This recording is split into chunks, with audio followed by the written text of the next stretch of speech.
Mirage is the best, no doubt. म फर्स्टमा mirage आउँदाखेरि काउन्सिलर सरले भन्नुभएको कुरा सम्झन्छु। मलाई सरले 2 दिन प्र्याक्टिकल क्लासमा बस्छ, पैसा तिर्नु पर्दैन भन्नुभएको थियो। मैले नेक्स्ट डे नै आएर 1 दिन प्र्याक्टिकल क्लास बसेँ, ब्रेड बनाएँ, एकदम फ्यान्टास्टिक रमाइलो भयो क्लास।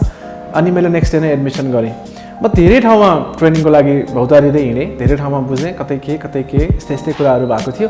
पछि चाहिँ अनि यो मिराजमा आइसके पछाडि चाहिँ मलाई एकदम यहाँको भाइब्स नै एकदमै मन पर्यो। म सुरुमा आउँदाखेरि नै यो काउन्सिलिङ गर्ने तरिकादेखि नै यहाँको सेटअपमै प्रभावित भएँ।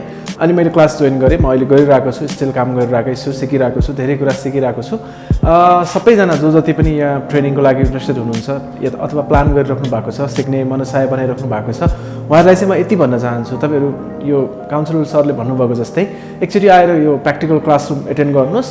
त्यस पछाडि तपाईँलाई डिसिजन मेकिङको लागि एकदमै सजिलो हुन्छ।